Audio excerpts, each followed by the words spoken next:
जय हिंद, वंदे मातरम। दोस्तों बहुत बहुत स्वागत है आप सभी का न्यूज इंडिया में। और अभी तक आपने इस वीडियो को लाइक नहीं किया तो लाइक कर लीजिए, और चैनल पर नए हैं तो चैनल को सब्सक्राइब कर लीजिए, साथ में बेल आइकन भी प्रेस कर लीजिए और वीडियो को ज्यादा से ज्यादा शेयर कीजिए।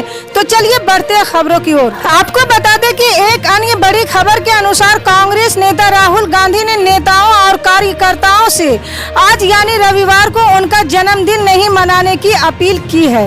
इसके साथ ही राहुल गांधी ने अग्निपथ योजना के खिलाफ हो रहे विरोध प्रदर्शनों की ओर इशारा करते हुए कहा है कि देश के युवा इस वायु व्यवस्था से परेशान है।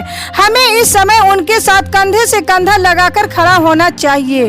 गौरतलब है कि राहुल गांधी आज यानी 19 जून को 52 साल के हो गए हैं।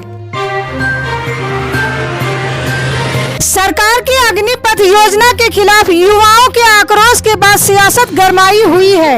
एआईएम प्रमुख असदुद्दीन ओवैसी ने अग्निपथ योजना के खिलाफ देश भर में हुए हिंसक विरोध के मद्देनजर केंद्र सरकार पर तंज कसते हुए सवाल किया है कि अब कितने प्रदर्शनकारियों के घर बुलडोजर से तोड़े जाएंगे।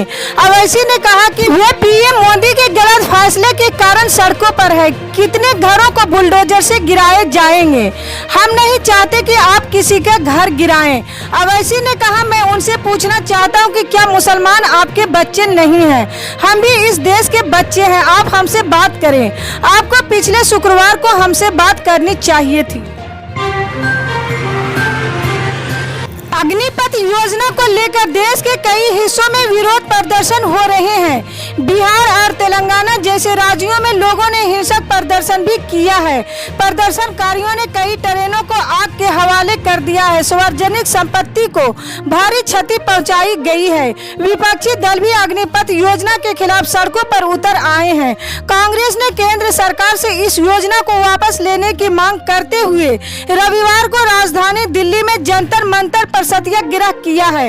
प्रियंका गांधी वाड्रा, सचिन पायलट, दिग्विजय सिंह, सलमान खुर्शीद, अजय माकन, जयराम रमेश, अधीर रंजन चौधरी, हरीश रावत, राजीव शुक्ला, प्रमोद तिवारी, पीएल पुनिया, केशु वेणुगोपाल, गौरव गोगोई, दीपेंद्र हुड्डा के अलावा कांग्रेस के अन्य बड़े चेहरे इस सत्याग्रह में शामिल हुए हैं।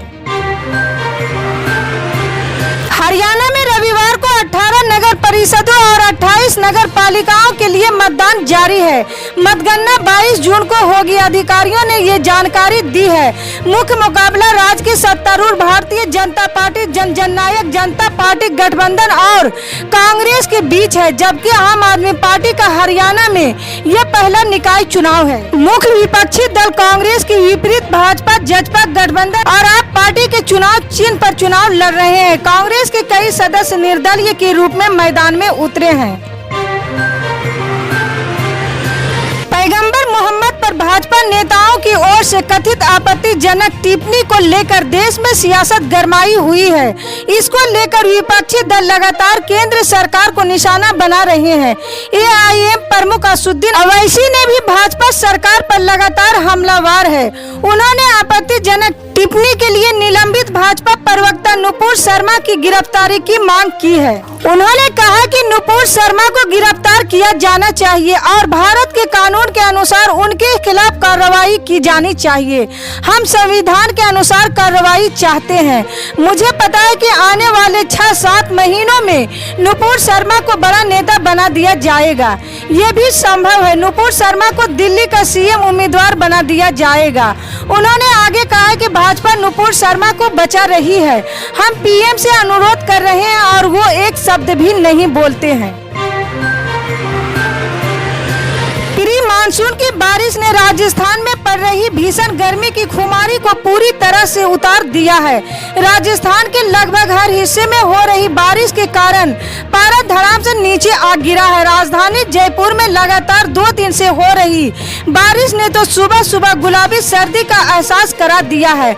जयपुर और सीकर समेत कई जिलों में रविवार को भी सुबह का आगाज बारिश से हुई है। लंबे समय तक तन को झुलसा देने वाली गर्मी पड़ने के बाद हुई प्री मानसून की इस बारिश ने लोगों का तन मन प्रसन्न कर दिया है। मौसम विभाग ने आज कुछ जिलों में मूसलाधार बारिश की चेतावनी दी है। बारिश से लगभग पूरे प्रदेश में मौसम सुहाना बना हुआ है। देश में कोरोना के मामले बढ़ते जा रहे हैं। पिछले 24 घंटों में कोरोना 499 नए केस दर्ज किए गए हैं।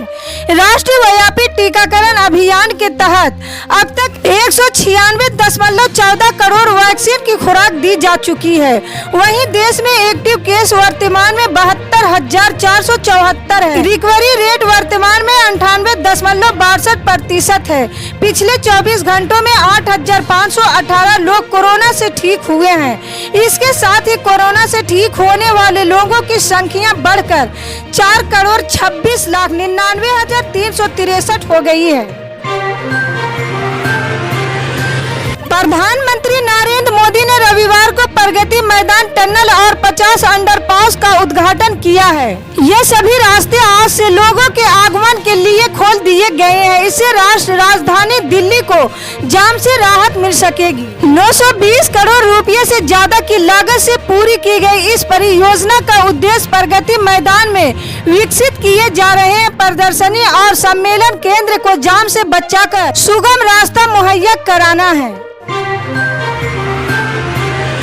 सरकार की अग्निपथ योजना का विरोध अब देश भर में शुरू हो चुका है। यूपी समेत कई राज्य में तो प्रदर्शन ने हिंसक रूप ले लिया है। आलम यह है कि आक्रोशित युवाओं ने कई ट्रेनों तक में आग लगा दी है। पुलिस बल को भी भीड़ के खिलाफ सख्त एक्शन लेना पड़ा, लेकिन अभी भी सरकार की योजना के खिलाफ विरोध प्रदर्शन चल रहा है। हापुड़ के बाबूगढ़ कस्बे में अग्निपथ के विरोध प्रदर्शन को लेकर पुलिस अलर्ट पर है। गांव से निकलने वाले युवाओं को पुलिस खदेड़ रही है। कानून व्यवस्था बिगाड़ने न पाए इसके लिए सड़कों पर चेकिंग भी की जा रही है। वहीं आज भी पूर्वांचल के कुछ जिलों में विरोध प्रदर्शन देखने को मिल रहा है। चंदौली जिले के अलीनगर थाना क्षेत्र के मुस्तफापुर गांव में प्रदर्शन कर रहे लड़कों ने एक प्राइवेट जीप में आग लगा दी है। मौके पर पहुंची पुलिस ने कुछ युवकों को हिरासत में ले लिया है। भारतीय वायु सेना ने अग्निपथ स्कीम के जरिए होने वाली नई भर्तियों के लिए विवरण रविवार को जारी किए हैं। ये विवरण उस वक्त जारी किया गया है जब देश भर में युवा नई बहाली प्रक्रिया को वापस लेने के लिए हिंसक प्रदर्शन कर रहे हैं। एयर फोर्स की ओर से जारी रिलीज में सेवा से संबंधित सभी जानकारी दी गई है। बताया गया है अग्निपथ योजना के तहत सेना में शामिल होने वाले अभ्यर्थी की योग्यता क्या होनी चाहिए, उनका यूनिफॉर्म क्या होगा, उनकी सैलरी क्या होगी, उन्हें छुट्टी कितनी मिलेगी व उनकी ट्रेनिंग कैसे होगी। इसके अलावा कई जानकारी दी गई है ताकि युवा सरकार की नई बहाली योजना को समझ सके। इसी तरह की पल पल के अपडेट जानने के लिए जुड़े रहे हमारे न्यूज इंडिया के साथ। मिलते हैं अगली बड़ी खबर में, तब तक के लिए जय हिंद।